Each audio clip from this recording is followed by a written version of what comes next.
The late autumn wind howled across the Nebraska Territory plains like a mournful spirit, whipping Hannah Lewis's shawl around her shoulders as she hurried to gather the last herbs from her small garden before winter's killing frost arrived. The year was 1868, and the railroad surveyors had been pressing closer to her homestead with each passing month. Her husband Matthew had passed 2 winters ago from fever, leaving her to manage their modest cattle ranch alone, save for the help of their longtime foreman Michael Wright. The sun hung low on the horizon, painting the endless grasslands in hues of amber and crimson. Hannah's weathered hands moved swiftly among the sage and yarrow. Her basket already heavy with medicinal plants she'd learned to cultivate through years of necessity. The nearest doctor was 3 days' ride to Virginia City, and out here folks had to learn to tend their own ailments or perish. She'd developed quite a reputation among the scattered homesteaders for her healing knowledge. The distant whistle of a locomotive echoed across the plains, causing Hannah to pause and shade her eyes against the setting sun. The railroad men had made camp just 5 miles east, their temporary town of canvas tents and wooden shacks growing larger by the day. Leading them was John Harris, a hard-driven man who'd made it clear that the Lewis Ranch stood directly in his planned route. He'd offered to buy her out, but Hannah had refused. This land was all she had left of Matthew. Michael appeared at the garden gate, his expression grave beneath his wide-brimmed hat. "Miss Hannah, you'd best come see this. There's trouble down by the creek." He waited as she brushed the soil from her skirts, knowing better than to rush her. Michael had worked their land for 15 years, and his loyalty ran deeper than any paycheck. Something in his tone made Hannah's spine stiffen with apprehension. They found the old man collapsed near the creek bed, his dark skin ashen with cold and his traditional garments soaked through. Hannah recognized him as one of the medicine men from the nearby Pawnee camp, though she'd never spoken with him directly. The tribes kept their distance from most settlers, especially since the railroad crews had begun pushing through their hunting grounds.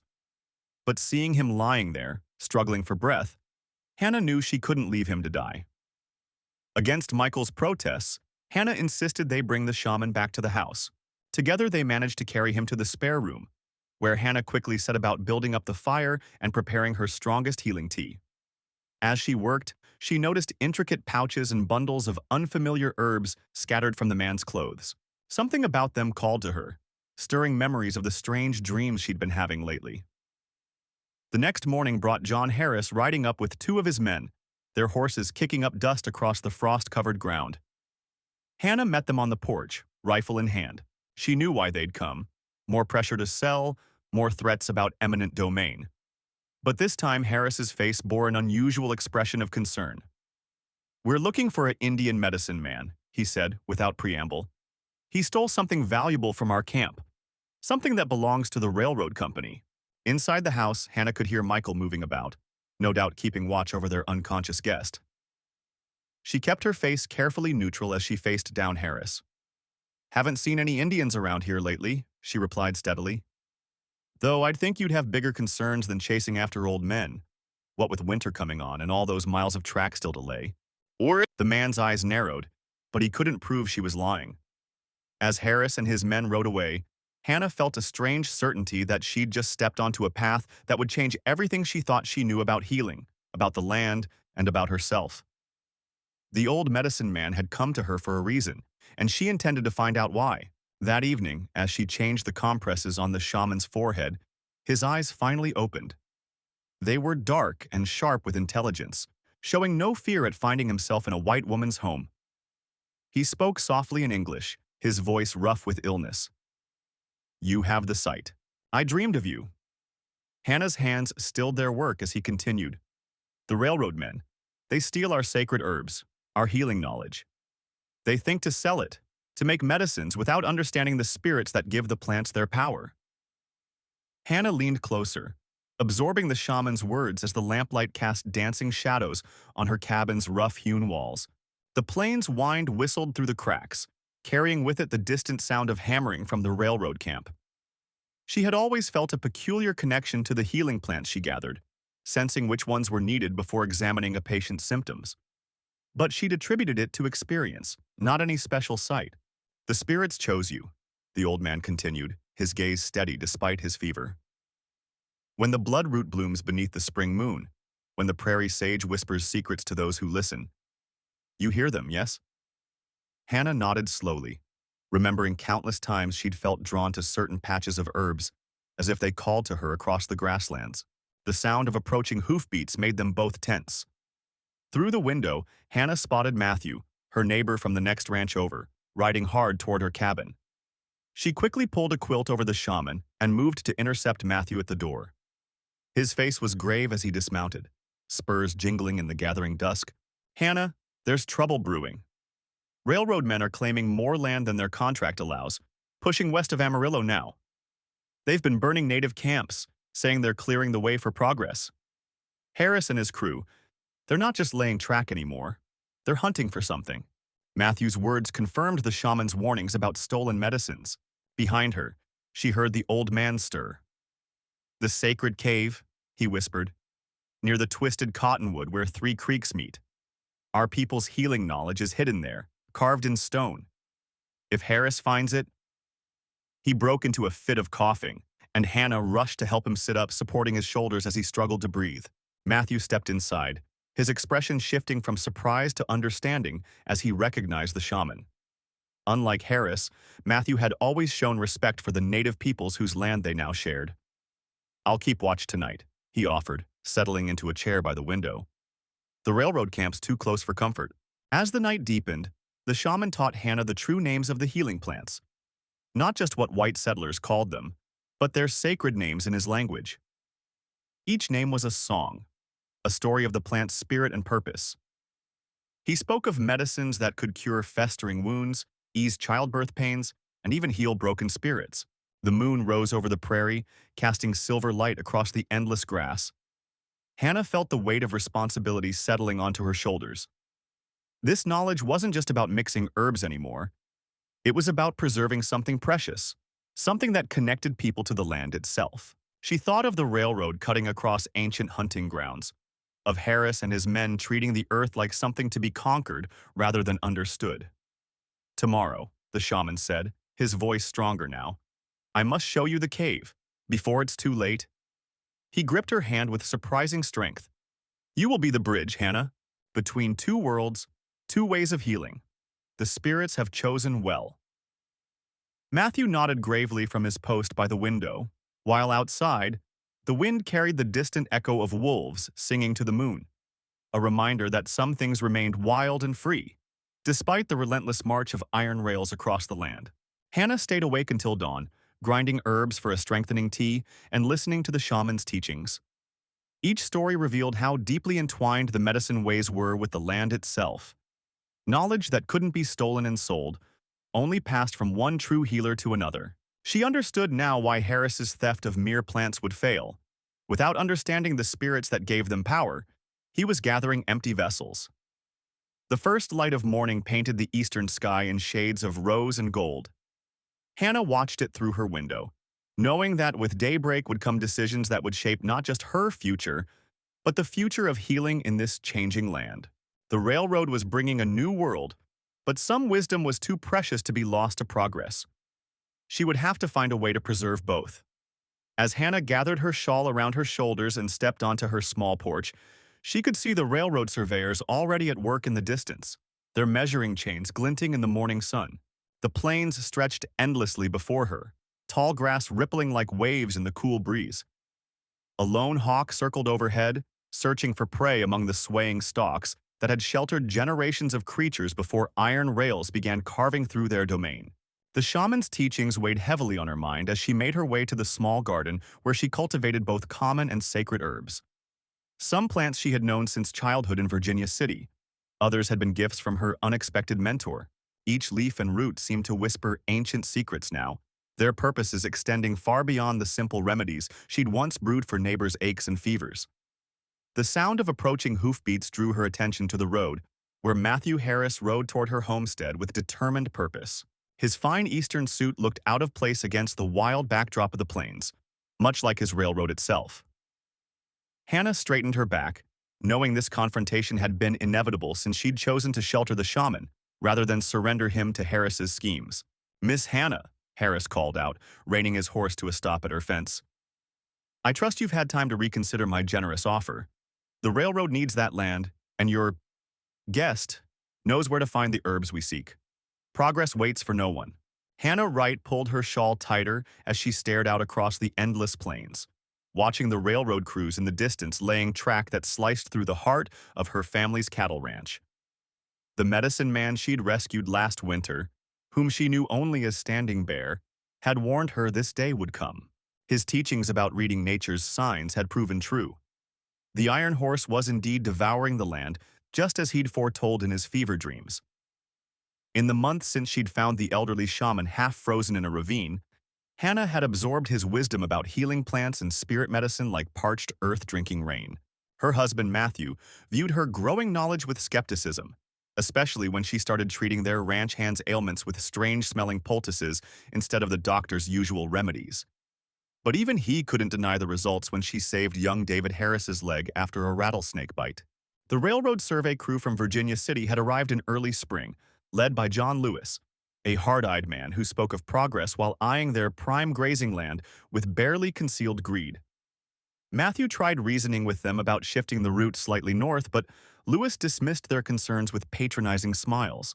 "The Iron Horse goes where it must, Mrs. Wright," he'd told Hannah. "Best make your peace with it." Standing Bear had taught Hannah that everything in nature sought balance. When she shared her worries about the railroad, he'd simply nodded and shown her how to identify a particular yellow-flowering plant that grew in abundance near the proposed track line. "The spirits provide what is needed," he'd said cryptically. She dutifully gathered and dried the herbs, though their purpose remained unclear. The tension grew as summer progressed. More survey crews arrived, then construction gangs with their heavy equipment. The constant pounding and clanking spooked the cattle, driving them from their usual grazing patterns. Ranch hands reported missing calves, though Hannah suspected coyotes were less to blame than the railroad workers' appetite for fresh meat. Matthew's patience wore thinner with each passing day. Victoria Lewis, John's wife, arrived from Virginia City with their young son Michael. Despite her husband's role in the railroad's encroachment, she sought Hannah out, drawn by rumors of her healing abilities. When Michael developed a racking cough, Victoria swallowed her pride and begged for help. Hannah prepared the remedies Standing Bear had taught her, and within days the boy was breathing easily again. That small bridge between the women proved crucial when violence finally erupted. Andrew Young, one of the railroad's hired guns, shot David Harris in what he claimed was self-defense. But Hannah had seen David riding peacefully when Young opened fire. The ranch hands wanted blood, and Matthew was hard-pressed to hold them back. That night, Victoria secretly confirmed Hannah's version of events to her husband. John Lewis might have buried the truth, but his wife's testimony forced him to dismiss Young and pay compensation to David's widow Grace. It was a small victory, but it showed Hannah that even the mighty railroad could be made to bend when confronted with the right pressure. Standing Bear's teachings about finding leverage points in nature seemed to apply to human affairs as well. As summer waned, Hannah noticed more of the yellow flowers blooming along the rail line. The workers began complaining of mysterious ailments. Nothing serious, but enough to slow their progress. She kept her peace when Matthew wondered aloud about the strange run of bad luck affecting the railroad crews. Standing Bear had taught her that some medicines worked in subtle ways, their effects rippling outward like stones dropped in still water. Rebecca King, who ran the general store in nearby Amarillo, remarked that the railroad surveyors seemed to be reconsidering their route. "Something about unstable ground," she told Hannah with a knowing look. "Though I hear tell it might have more to do with all the sickness that's been plaguing their crews." Hannah simply smiled and purchased more dried herbs for her growing collection of remedies. The autumn winds brought word that the railroad would indeed adjust its course, swinging north to more suitable terrain, as John Lewis put it. He avoided Hannah's gaze when making the announcement, though Victoria squeezed her hand in silent gratitude. Their son Michael had flourished under Hannah's care, and perhaps that had helped sway Lewis more than he'd admit. Standing Bear visited less frequently as winter approached, but his teachings had taken deep root in Hannah's heart. She understood now that true power lay not in confrontation but in working with the flows of nature and human nature alike. The railroad would still come, but on terms that preserved what mattered most. As she watched the crews dismantling their camp, Hannah whispered a prayer of thanks to the spirits that had guided her hand. The winter settled in with unusual severity, driving most of the railroad crews back east until spring. Hannah used the quiet months to expand her knowledge, carefully documenting Standing Bear's teachings in a leather-bound journal Victoria had gifted her. The pages filled quickly with detailed sketches of healing plants and precise instructions for their preparation, each entry marked with both English names and the sacred terms Standing Bear had shared. As snow blanketed the plains, more locals sought Hannah's help. Word of her success with young Michael had spread, and even some of the most skeptical ranchers began appearing at her door when conventional medicines failed them. She treated their ailments with the same careful attention she'd learned from Standing Bear, though she kept the spiritual aspects of her practice private, understanding that not all were ready to embrace the deeper wisdom behind the remedies. David Matthews, a prominent rancher from near Amarillo, arrived one bitter February morning with his daughter Grace, who suffered from a wasting illness no doctor could cure. Hannah recognized the symptoms Standing Bear had described, a spiritual affliction as much as a physical one. The treatment would require weeks of careful attention, and Hannah invited them to stay, converting her modest front room into a healing space. Grace's presence changed the dynamic of Hannah's solitary life. The girl's quiet strength reminded her of Standing Bear, and as the weeks passed, Hannah found herself sharing more than just remedies. She taught Grace to identify healing plants even beneath the snow, explaining how the earth held memories of what grew above, if one knew how to listen. The girl proved an apt pupil, her own gift for healing beginning to emerge. Victoria visited often during this time, bringing news from Virginia City, where the railroad company maintained its winter headquarters. John Lewis had been replaced by a man named Andrew Porter, who showed less flexibility about the route. There were whispers of spring surveys already being planned that would cut directly through the sacred grounds Standing Bear had fought to protect.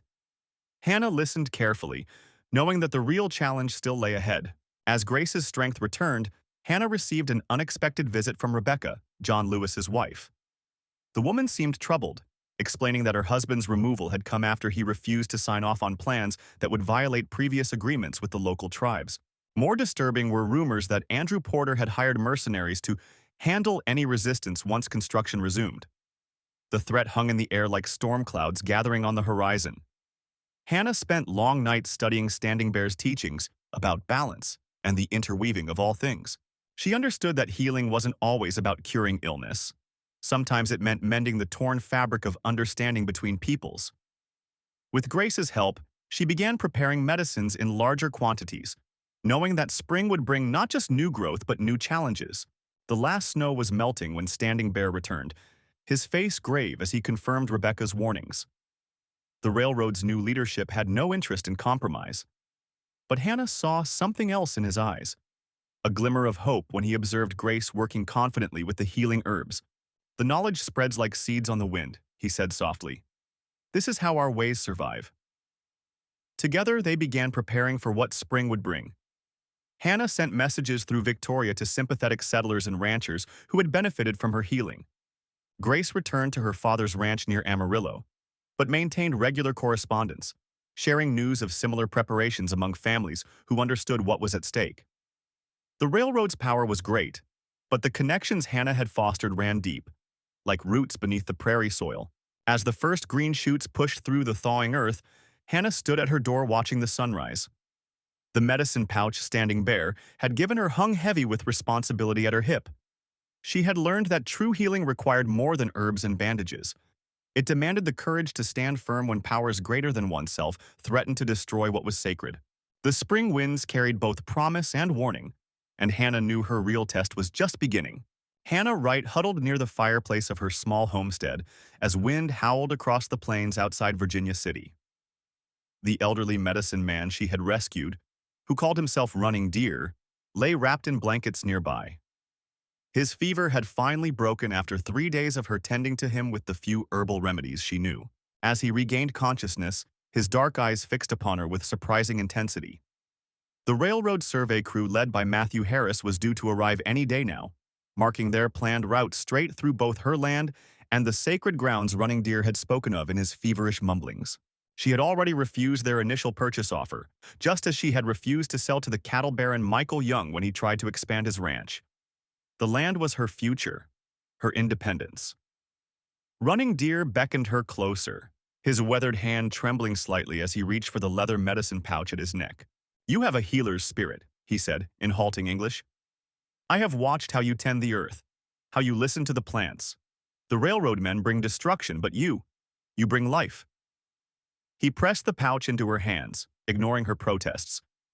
The contents of the pouch changed everything. Running Deer spent the next weeks teaching Hannah the sacred uses of dozens of plants. Some she had known only as weeds, others she had never noticed before. She learned to find healing in the most unexpected places, to read the land's secrets in ways that made her previous farming knowledge seem shallow. When Matthew Harris and his survey crew finally arrived, Hannah was ready. She met them at her property line, armed not with a rifle but with proof that their planned route would destroy several species of rare medicinal plants found nowhere else in the territory. Plants that government botanists would be very interested in preserving, as would the newspapers back east. David Lewis, the railroad company's lawyer, arrived from Santa Fe to investigate Hannah's claims. He was visibly frustrated to find her documentation impeccable, her knowledge of the plants and their properties extensive. Running Deer had taught her well, though he was nowhere to be seen when the officials visited.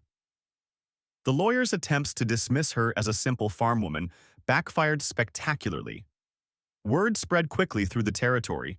Other landowners fighting the railroad's expansion sought Hannah's help in documenting the natural resources on their properties. Michael Young, who had once tried to pressure her into selling, now offered to lease part of his vast rangelands to her for gathering herbs. The balance of power was shifting in unexpected ways, but not everyone appreciated Hannah's growing influence. Late one night, she caught two of Young's ranch hands trying to set fire to her herb-drying shed. The confrontation drew the attention of John King, the local sheriff, who had been skeptical of Hannah's claims about the medicinal plants. Seeing the evidence of sabotage changed his perspective. Running Deer returned as autumn approached, nodding in approval at how Hannah had expanded her knowledge and influence. He revealed that his people had long known of the healing plants in this region, but feared sharing the knowledge with settlers. Hannah had proven herself worthy of being a bridge between two worlds, using the white man's laws to protect ancient wisdom. The railroad company finally proposed a new route that would preserve both Hannah's land and the sacred grounds. Matthew Harris, surprisingly, became one of her strongest allies, fascinated by how she had transformed from a stubborn homesteader into a respected expert. He began documenting the medicinal plants along other proposed railroad routes, hoping to avoid similar conflicts. Hannah's small homestead became an unofficial school of herbal medicine, drawing both native and settler women eager to learn. Among them was Grace King, the sheriff's daughter, who showed a particular aptitude for the healing arts. Running Deer occasionally appeared to share additional knowledge, though he never stayed long. The cattle baron Michael Young fell ill that winter with a fever that his expensive city doctor couldn't cure. Despite their past conflicts, Hannah agreed to treat him, combining Running Deer's ancient knowledge with her own innovations. Young's recovery further cemented her reputation and led to an unexpected partnership in establishing a proper herb garden on his ranch. As spring arrived, Hannah received an official letter from the territorial governor. Her work documenting and preserving medicinal plants had caught the attention of researchers back east. They wanted to establish a botanical research station in Virginia City, with Hannah as its director. Running Deer's gift had grown into something far beyond what either of them had imagined. The transformation of the plains around Virginia City was subtle, but profound. Where others saw only grass and weeds, Hannah had taught people to see medicine and magic. The railroad still came, but it curved respectfully around the sacred spaces. Even the cattle drives adapted their routes to avoid trampling important herb-gathering grounds. A new kind of power had taken root in the West. The confrontation Hannah had dreaded finally arrived on a sweltering summer morning when railroad surveyor Michael Andrews stormed into her botanical research station, waving land acquisition papers. His weathered face was red with frustration as he declared the railroad's plans to cut directly through her carefully cultivated herb gardens. The same gardens where Running Deer had taught her the sacred ways of healing, now threatened by iron rails and progress. Behind Michael stood a group of railroad workers and David Young, the rancher whose life she had saved. Young shifted uncomfortably, torn between his loyalty to Hannah's healing work and the prosperity the railroad promised. The tension in the room was as thick as the medicinal smoke that often filled her drying shed during preparation rituals. Hannah stood her ground, arms crossed over her herb-stained apron. She had anticipated this moment, prepared for it through sleepless nights spent studying territorial laws and native land rights. With steady hands, she produced the governor's letter of protection for the research station, along with documented evidence of several rare plant species that grew nowhere else in the territory. But Michael was unmoved, explaining that the railroad's federal mandate superseded local protections. The situation escalated as more townspeople gathered, drawn by the commotion. Some sided with the railroad's promise of progress, while others defended the healing center that had saved so many of their loved ones. The divide threatened to tear Virginia City apart. In that crucial moment, David Young stepped forward, his voice carrying the weight of his influence as one of the territory's largest ranchers. He shared the story of how Hannah's knowledge had saved his life when conventional medicine had failed. Other voices joined his, telling tales of healing and hope that had grown from Hannah's garden. The breakthrough came when Victoria Matthews, wife of the railroad's regional director, fell ill with a fever that conventional doctors couldn't break. Hannah's reputation had spread so far that Victoria's husband, despite his position, secretly sought her help. Using a complex blend of herbs that Running Deer had taught her, Hannah worked through 3 nights to save Victoria's life. This personal connection transformed the conflict. Through Victoria's influence, the railroad engineers revised their plans, creating a gentle curve around the research station's lands. The compromise cost them more in steel and time, but gained them something more valuable: the goodwill of a community that had learned to value both progress and tradition. Hannah's victory came with a bittersweet price. The attention drawn to her work brought more scrutiny from Eastern medical authorities, some of whom questioned her methods and credentials. But she found unexpected allies among the scientific community, particularly Dr. Andrew Peterson, a botanist who recognized the value of preserving indigenous medical knowledge. Together with Dr. Peterson, Hannah began documenting Running Deer's teachings in a systematic way that bridged Western and Native American healing traditions. Their collaboration led to the publication of Plains Medicine, a comprehensive study of natural remedies, which became a cornerstone text for frontier doctors and healers. As autumn painted the plains in gold and copper, Hannah stood at the edge of her expanded gardens, watching railroad workers lay tracks along the revised route. The rhythmic pounding of hammers on steel spikes mingled with the rustle of drying herbs hanging in her workshop. She thought of Running Deer, now gone to the spirit world, and felt the rightness of how things had unfolded. The research station grew into a place where both worlds could meet. Railroad passengers would stop to tour the gardens, learning about the healing powers of the plains. Native healers came to share their knowledge, knowing it would be respected and preserved. Hannah had created something unique, a space where the old ways could flourish alongside the new, where healing transcended the boundaries of culture and tradition. In time, similar gardens sprang up along the railroad lines, stretching from Virginia City to Santa Fe, creating a network of healing centers that preserved the knowledge of the land.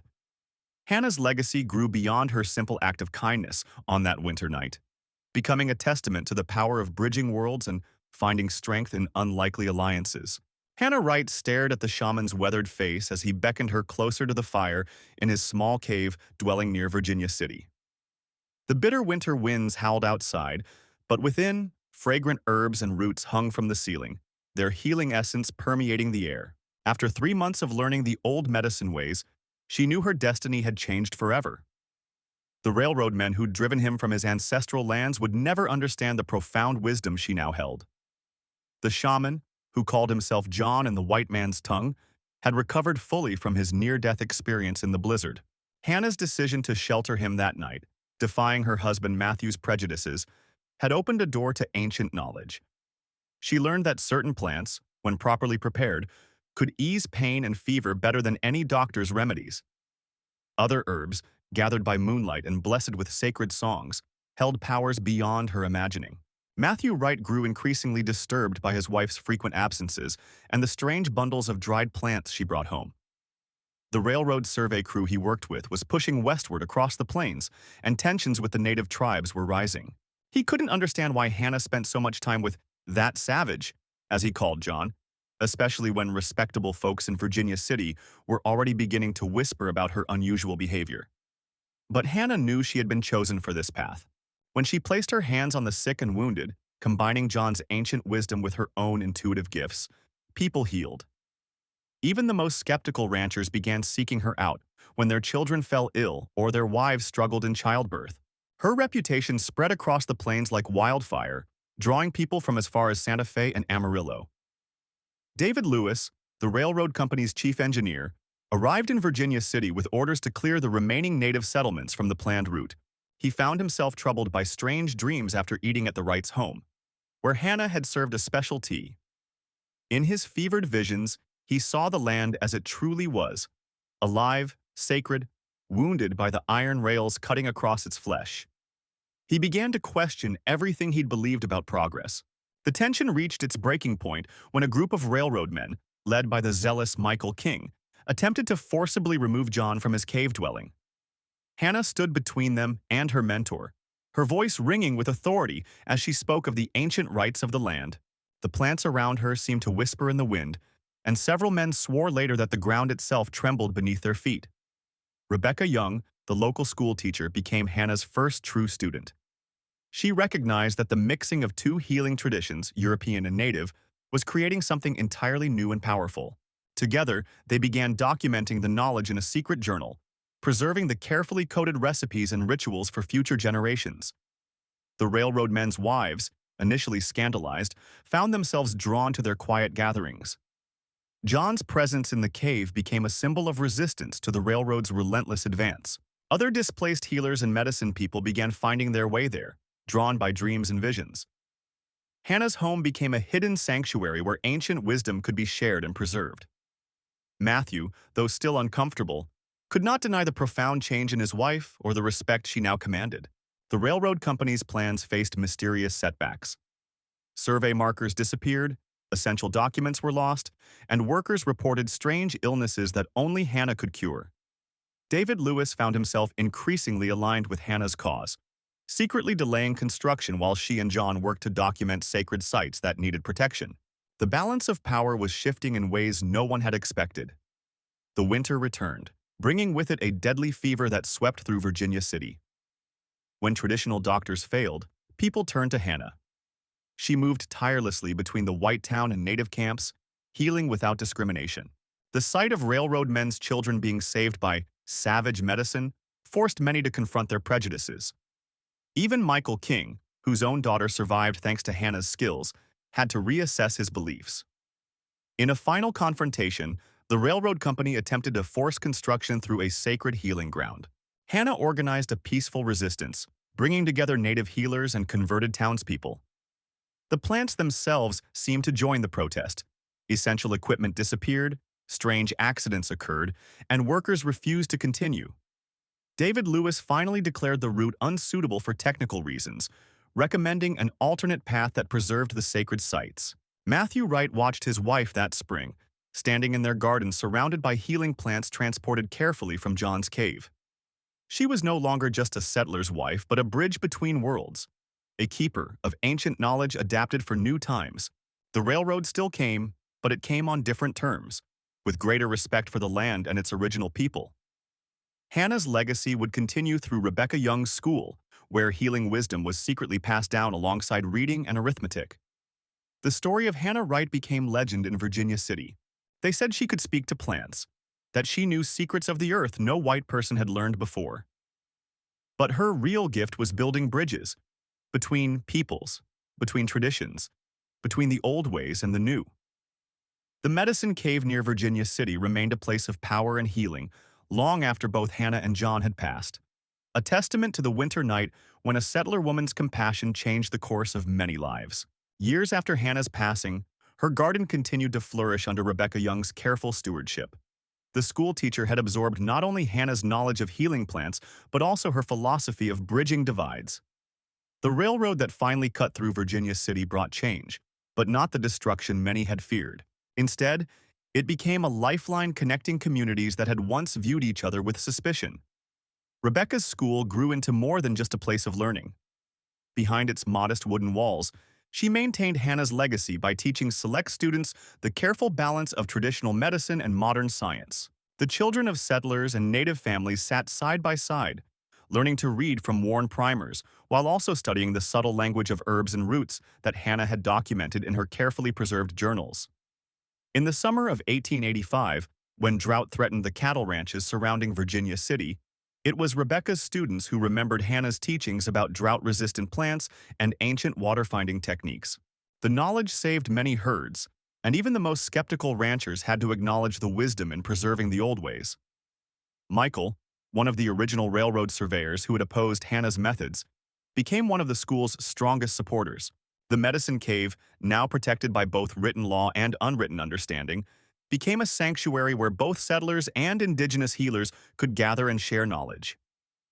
David, Hannah's grandson, grew up to become a doctor who practiced both traditional and modern medicine, treating patients in a small clinic built near the cave. His reputation spread as far as Amarillo, drawing people seeking healing that bridged both worlds. Victoria, a young woman from Santa Fe who had heard tales of Hannah's garden, made the journey to Virginia City to study under Rebecca. She brought with her seeds from the Southern Territories, expanding the healing garden into a vast collection of medicinal plants from across the territories. The garden became a living testament to Hannah's vision of harmony between different healing traditions. As the century drew to a close, the plains around Virginia City had changed dramatically. Cattle still grazed the open grasslands, but now they shared the space with carefully tended patches of medicinal plants.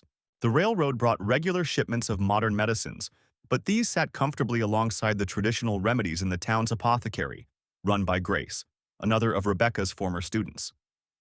Hannah's original journals, filled with carefully pressed leaves and detailed notes combining John's ancient knowledge with her own observations, became precious documents. Copies were quietly circulated among trusted healers from Laredo to Amarillo, creating a network of practitioners who understood the value of preserving both old and new ways of healing. The story of Hannah and John's unlikely friendship became more than just a tale of survival. It represented the possibility of understanding between different peoples, a lesson that grew more vital as the West continued to change. Their legacy lived on in every student who left Rebecca's school, carrying both book learning and earth wisdom, in every plant that bloomed in the expanding garden, and in every life touched by their combined knowledge. In the end, Hannah's compassion on that winter night did more than save one man's life. It preserved a vital bridge between worlds that might otherwise have been lost forever.